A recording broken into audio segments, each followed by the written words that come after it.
My name is Ethan Cole. I'm not flashy. I'm not loud. I don't suck up in meetings or pass blame when something breaks. I just work. For 10 years, I was the guy behind the curtain. The architect. The fixer.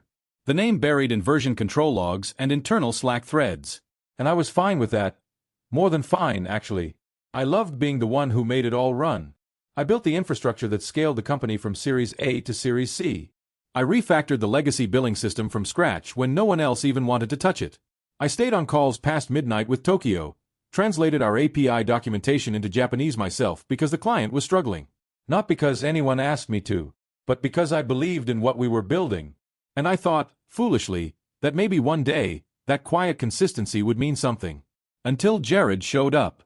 Jared Moore. He was the kind of guy who shook your hand like he already knew your salary.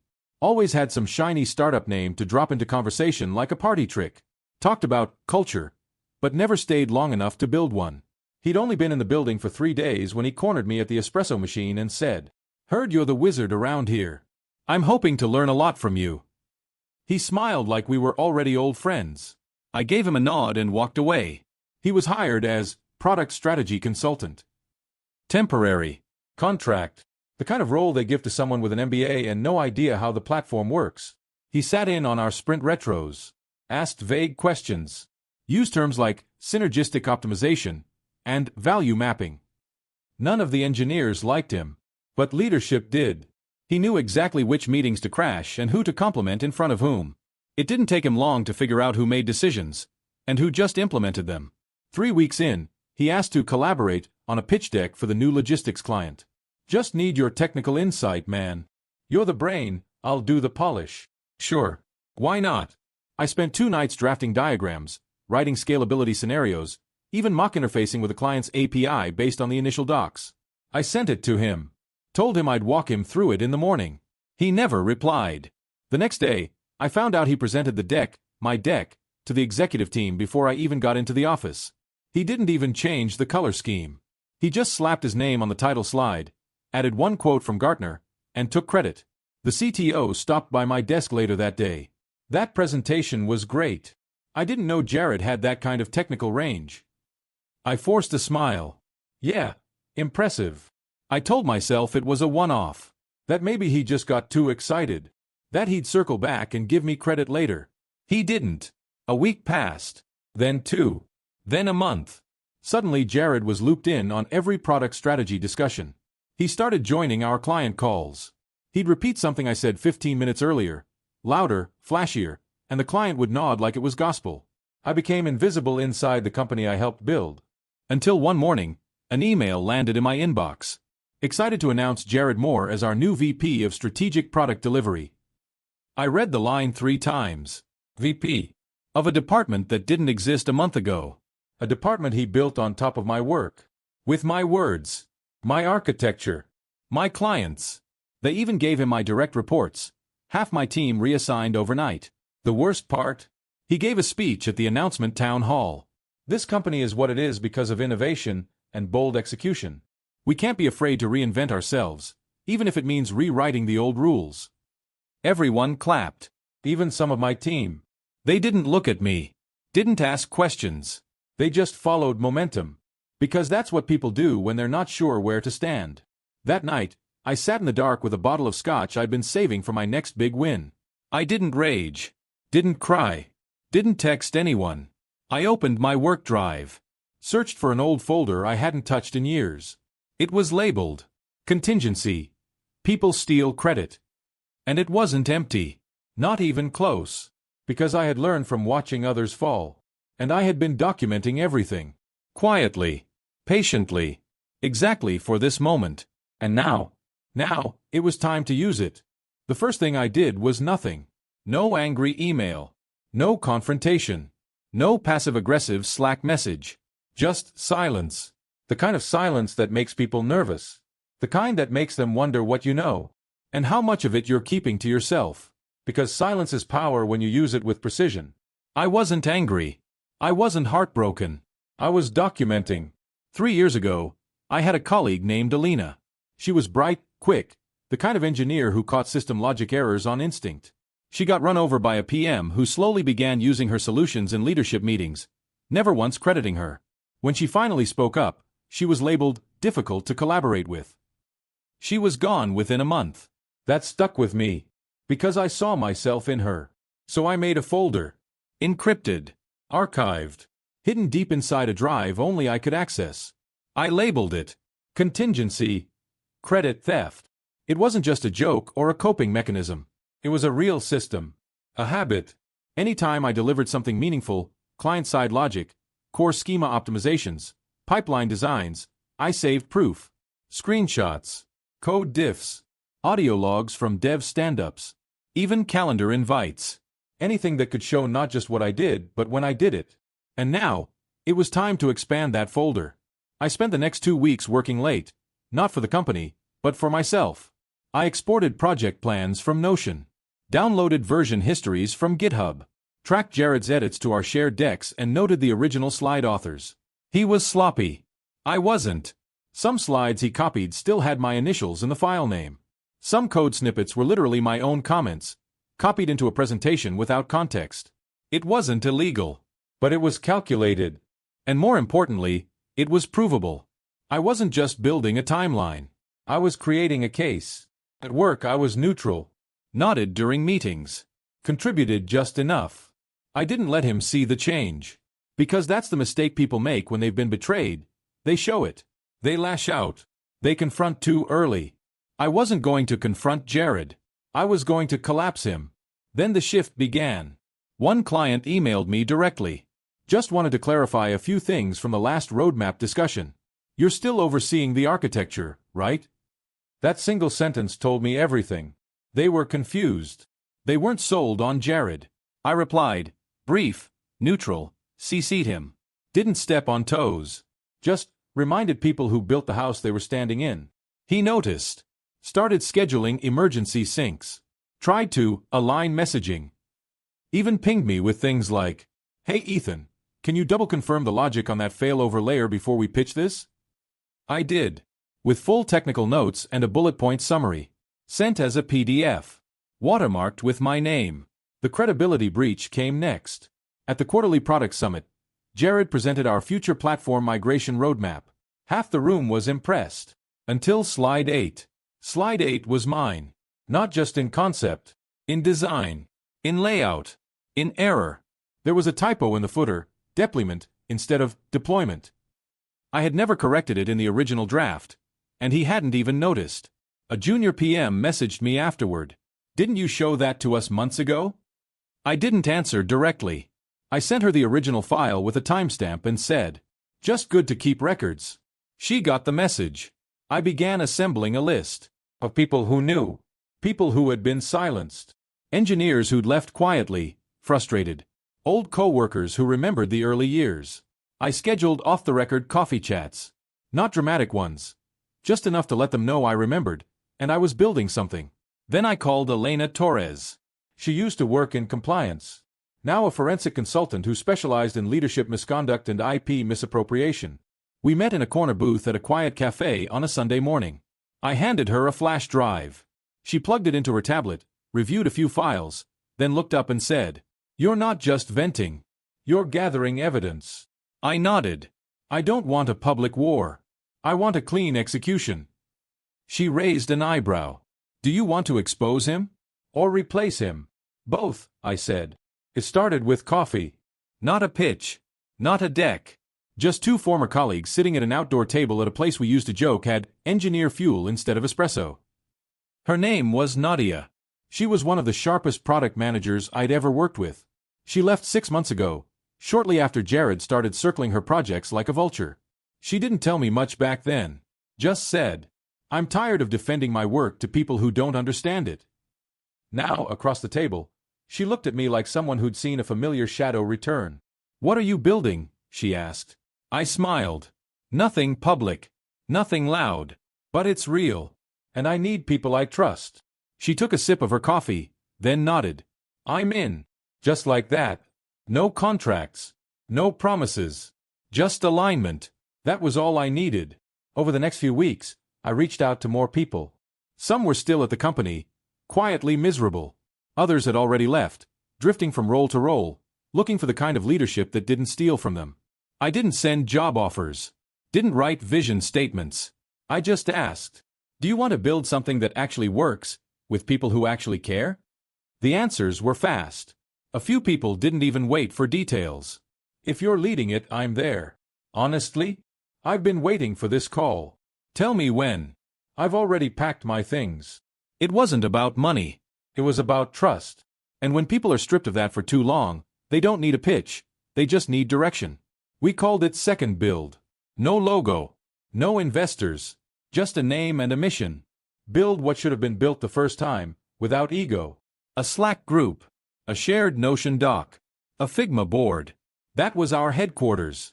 We worked late. Weekends. On lunch breaks. Between real jobs and fading loyalties. Nadia handled product logic and timeline risk. Sam, a systems engineer who had been overlooked for 3 straight promotions, refactored our prototype architecture in a week. Marcus, a UX lead who once designed the most intuitive dashboard I'd ever seen, messaged me out of nowhere. Heard what you're doing. I don't care what it is. I'm in. That meant something. Not because of who we were up against, but because of who we were becoming. Meanwhile, I played my part at the company. Attended Jared's meetings. Nodded at his recycled ideas. Let him mispronounce technical terms and repackage my diagrams. He didn't suspect anything. That's the thing about narcissists. They think silence equals surrender. That because you're not shouting, you're irrelevant. But in reality, the quieter I became, the more dangerous I got. Then came the first crack. One of our oldest clients, a logistics company that I had on board personally, started ghosting Jared. They skipped 2 syncs. Didn't respond to follow-up decks. No show at the quarterly review. I knew something was off. So I reached out for my personal email. Not as an employee. Just as Ethan. The CTO replied within the hour. I'm glad you reached out. Honestly, things haven't felt aligned lately. We've been considering moving on. We miss your clarity. That sentence said everything I needed to know. They didn't trust Jared, but they still trusted me. 2 days later, Second Build sent them a proposal. Anonymized. Precise. Based on everything I knew they wanted, but hadn't been getting. We didn't even include our names. The work spoke for itself. They signed in 48 hours. We hadn't even launched. I could feel Jared trying to hold the center. He called emergency stand-ups. Told the marketing team to run an internal confidence campaign. Started talking about agility reinvention and leadership realignment. None of it meant anything. One of my former engineers, still working under Jared, messaged me. He's spiraling. Keeps blaming CRM misfires and Q3 carryover. Nobody's buying it anymore. Good. Let him dig. All I had to do was keep building. By the end of that month, Second Build had 4 clients. All of them were companies I had supported directly. All of them jumped not because I asked, but because they remembered who delivered. We didn't advertise. We didn't post on LinkedIn. But the message was spreading. The guy who actually did the work. He's building something of his own. And people were listening. It started with whispers. One of Jared's top clients pulled out of a multi-million-dollar renewal. No explanation. Just a polite email. We've decided to go in another direction. Another account requested reassignment, citing alignment issues. Then 2 more deals stalled. One flagged for miscommunication. The other? Incomplete deliverables. That's when the meetings started. Emergency all hands. Urgent strategy huddles. Jared stood in front of us in his branded polo shirt and sneakers, sweating through rehearsed language. What we're seeing is a momentum realignment. A temporary lull while we recalibrate the pipeline. He kept saying, momentum, like it was a living thing we'd accidentally tripped over. But the numbers didn't care about buzzwords. And the board had eyes. One afternoon, an engineer from the finance team, Tomas, someone I'd shared late-night bug fixes with years ago, sent me a signal. It was simple. Just a message. You didn't hear this from me. But someone started digging into CRM logs. They're comparing Jared's reports to the actual time-stamped call data. Something doesn't match. I didn't ask for more. I didn't need to. The audit had begun. Meanwhile, Second Build was thriving. We didn't post updates. Didn't hire a PR team. Didn't even have an Instagram page. But our results, they spoke for themselves. 3 of our informal clients became full retainer deals. One prepaid for 6 months in advance and requested exclusivity on feature testing. We were tiny, invisible, on purpose. Because quiet is hard to trace. Jared, on the other hand, couldn't stop being loud. He posted weekly on LinkedIn. Was a guest on 2 podcasts within the same month.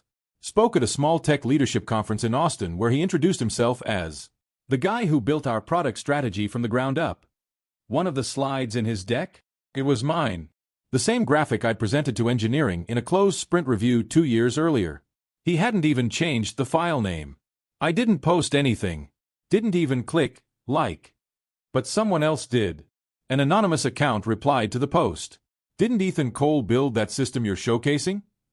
They attached a side-by-side of the original versus Jared's copy.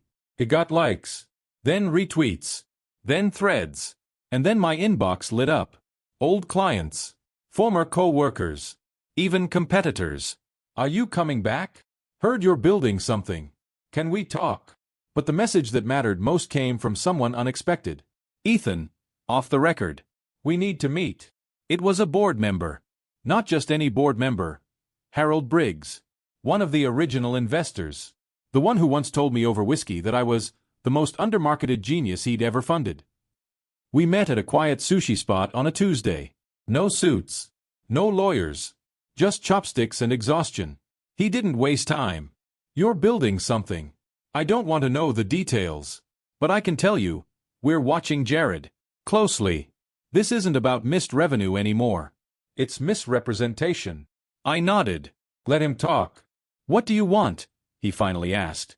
I looked at him and said, not revenge. Not even credit. I want accountability. I want people who actually do the work to stop getting steamrolled by those who just know how to speak over them. He leaned back. You want him out. I want him out cleanly. No fireworks. No damage to the company. Just gone. He nodded slowly. You're not the only one. A week later, an internal memo hit everyone's inbox. Jared Moore has been placed on indefinite administrative leave pending a performance audit. No context. No detail. But the impact. It was immediate. The hallways grew quieter. Slack threads got shorter. People started revisiting their own documentation, backing up files, deleting old threads. Because when someone that high up falls suddenly, people know. It's not just noise. It's structure cracking. I wasn't surprised by what followed, but I was impressed. The board didn't bring in HR. They brought in external forensic analysts. I met with them once, briefly, off the record. I gave them names of documents, timestamps, project flows. They didn't say much. Just nodded and took notes. 2 days later, Jared's keycard stopped working. 3 after that, they seized his company laptop. By the end of the week, the company lawyer sent out a new internal policy reminder. All leadership-facing documents must include documented source contribution history. That was new. That was me. But Jared wasn't finished, at least, not in his own mind. He called board members, tried spinning narratives, claimed I was waging a personal vendetta. He's jealous. He's trying to tank the company just because I got the job he wanted. The mistake he made? He assumed this was emotional. It never was. It was structural, strategic, systematic. Because I didn't want to win against him. I wanted to replace him. The audit uncovered more than expected. Decks with metadata showing edits lifted from archived drives. New strategy docs that had been pasted from old internal roadmaps, mine. Even timestamps that had been manually modified. Poorly. But the final blow came from sales. An account exec named Tanya had saved an email from months ago. In it, Jared requested she send him my original pricing doc for a logistics bid. That doc he later presented to the client, with his name on the header. That was enough. Enough to show pattern. Enough to prove intent. The board didn't go nuclear. They didn't want noise. They wanted removal. 2 weeks after the audit began, a new statement was released. We thank Jared Moore for his contributions and wish him well in his future endeavors. That was it. No lawsuits. No public disgrace. Just erasure. His Slack account disappeared. His name was removed from the org chart. His face, once proudly displayed on the About Us page, was quietly swapped out. And in his place, Ethan Cole has been appointed interim product advisor during the transition period. No blog post. No photo. Just a name. A signal. One that traveled fast. Walking into the office that first day back was surreal. Same elevator. Same desk. Same scent of burnt coffee from the kitchen. But this time, people looked up. Looked at me. Some nodded. A few smiled. A couple even clapped softly when I passed. I didn't acknowledge it. Not because I didn't appreciate it, but because I wasn't back to celebrate. I was back to fix. To rebuild. To remind people that the quiet ones notice everything. And eventually the quiet ones win. The title didn't matter. Interim Product Advisor. It sounded temporary. Disposable. But to me, it was a doorway.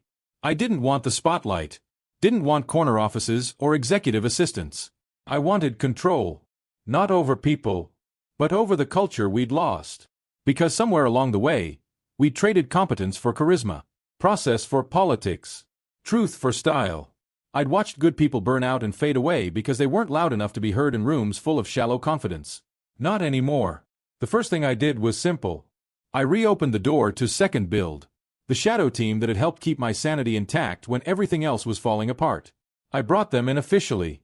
Not as a hostile takeover, but as an act of quiet justice. Nadia became head of product strategy. Sam rebuilt the core infrastructure within 3 months, eliminating the spaghetti code Jared had shoved in for show. Marcus designed a new internal dashboard that gave real-time accountability. No more smoke and mirrors. Every person on that team had once been passed over. Now they were building the next version of the company. And this time, we weren't building it for anyone. We were building it as ourselves. Internally, we stopped using phrases like strategic alignment and agility enablement. I banned them from all presentations. Instead, we focused on 3 things: clarity, ownership, follow-through. If you couldn't explain a feature in 1 sentence, it wasn't ready. If you didn't know who owned what, it didn't ship. And if it shipped broken, we owned it publicly. No excuses. We created a culture where it was safer to admit you didn't know something than to pretend you did and ruin the work. And clients noticed. One CTO called me after a quarterly review and said, "You sound like someone who actually uses their own product." That was the best compliment I'd heard in years. Jared tried once to come back. A LinkedIn post. Some fluffy blog article on resilience in leadership. He got a few likes. 1 comment. Then silence. He was a ghost. A symptom of a culture that had finally rejected its own sickness. And I didn't feel anger. Didn't even feel pity. Just distance. 6 months later, I stepped down from my interim role. Voluntarily. Because we didn't need a savior anymore. Just good people who could see clearly and build with intent. I moved out of the office quietly. Left a folder on the desk titled, "What Comes Next? Build with Purpose." That night, I sat on the deck behind my small cabin in Montana. The air was clean. The inbox was quiet. And for the first time in years, I wasn't chasing justice. I was living in it. And sometimes, that's the sweetest revenge of all.